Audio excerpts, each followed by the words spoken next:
wabarakatuh. Hai teman-teman, perkenalkan nama aku Indah Amelia Ramadhani. Aku adalah mahasiswa pendidikan sejarah angkatan 2023 kelas A. Di sini aku ingin membuat video mengenai sejarah wanita dengan tema Nyai dan Perkundikan di Hindia Belanda. Oleh karena itu, yuk simak videonya. Selamat datang di video pembelajaran sejarah. Pada abad ke-19 hingga awal abad ke-20, di balik tembok kokoh tangsi militer kolonial Belanda, tersembunyi sebuah kisah para perempuan pribumi yang disebut Nyai atau Munci. Mereka berperan sebagai pendamping tentara Kenil dan menyimpan kisah yang sering terlupakan. Oleh karena itu, mari kita telusuri kisah mereka bersama-sama. Pada masa kolonial, perempuan pribumi seringkali tidak disebutkan dalam buku sejarah secara resmi. Padahal mereka juga memainkan peran penting dalam dinamika kekuasaan, kebudayaan, dan kehidupan sosial. Salah satunya, peran yang jarang dibicarakan secara terbuka adalah peran pribumi sebagai nyai atau gundik, terutama di lingkungan militer kolonial. Lalu bagaimana sih awal mula pergundikan di tangsi militer ini terjadi? Kenil atau Koninklijk Nederlands-Indisch Leger didirikan oleh Raja William I pada 1836 untuk menjaga wilayah Hindia Belanda.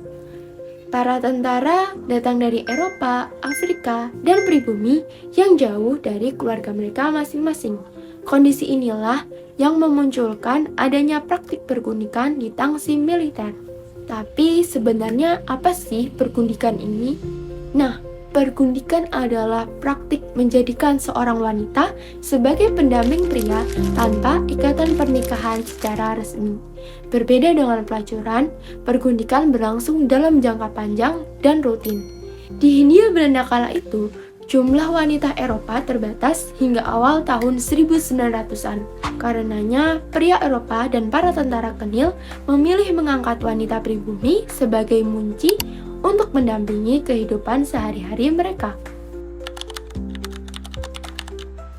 Di tangsi, munci tinggal bersama tentara kelas atas di kamar atau di ruangan yang ukurannya kecil. Selain itu, para tentara serdadu biasanya kesulitan memelihara gundik karena gaji mereka yang rendah. Alhasil, hanya tentara kelas atas yang bisa tinggal bersama seorang munci. Nah, kalian mau tahu nggak? Anak hasil dari pergundikan di tangsi militer biasanya disebut anak kolong karena mereka tidur di bawah kolong. Kenapa sih bisa begitu? Karena seperti yang sudah dikatakan tadi, ruangan di tangsi militer itu sangat kecil dan terbatas. Oleh karena itu, para tentara menaruh anak-anak mereka di bawah kolong dipan sebagai tempat tidur. Setelah ditinggal tentara, banyak munci dan keturunannya hidup dalam kemiskinan. Anak Indo, yang merupakan anak keturunan Eropa dan pribumi, sering menghadapi diskriminasi dan sulit mengakses pendidikan. Hanya kalangan menengah Indo yang bisa sekolah di HBS, sedangkan lainnya terpinggirkan. Tak jarang anak-anak hasil dari hubungan pergundikan mengalami krisis identitas. Mereka tidak sepenuhnya diterima oleh masyarakat Eropa dan juga dipandang berbeda oleh komunitas pribumi.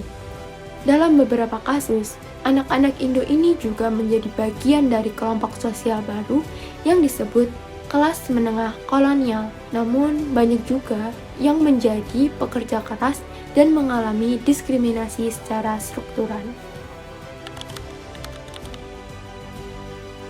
Adanya permasalahan sosial ini membuat keresahan di lingkungan masyarakat Hindia Belanda kala itu. Para tokoh perjuangan wanita seperti Kartini dan organisasi Putri Mardika sangat menentang adanya praktik pergundikan. Mereka kerap mempublikasi masalah ini di surat kabar Putri Hindia yang diprakarsai oleh Raden Mas Tirto Adisuryo pada tahun 1908 di bulan Juli. Kritik terhadap sistem pergundikan yang datang tidak hanya dari aktivis perempuan, tetapi juga dari kalangan tokoh-tokoh pergerakan nasional seperti Budi Utomo yang menyoroti dampak buruk terhadap kesehatan perempuan dan anak. Selain itu, pihak pemerintah Belanda sendiri, mereka melakukan debat parlemen di Den Haag yang memunculkan tekanan untuk menghapus praktek ini. Dalam sidang-sidang parlemen Belanda, praktik ini dianggap mencoreng citra moral pemerintah kolonial di Hindia Belanda. Adanya hal-hal tersebut yang akhirnya menjadi pemicu secara perlahan dihapusnya pergundikan sebagai norma tak tertulis di tangsi militer. Akhirnya pada 1913 di bawah pimpinan AWF Edinburgh, pergundikan di tangsi militer resmi ditiadakan. Nah, kisah Munci ini mengingatkan kita pentingnya melihat sejarah dari perspektif yang terlupakan. Selain fakta, sejarah adalah suara mereka yang pernah terpinggirkan. Namun, penghapusan ini tidak serta-merta mengakhiri ketidaksetaraan gender dan rasial di Hindia Belanda pada saat itu. Hingga kini, warisan kolonial masih bisa kita rasakan dalam cara sejarah ditulis dan dikenang. Kisah para Munci perlu terus diangkat agar generasi muda memahami bahwa sejarah tidak selalu milik pemenang, tetapi juga milik mereka yang dibungkam. Sekian video yang saya buat, semoga bermanfaat untuk kita semua. Ambillah sisi positif dan manfaatnya. Wassalamualaikum warahmatullahi wabarakatuh.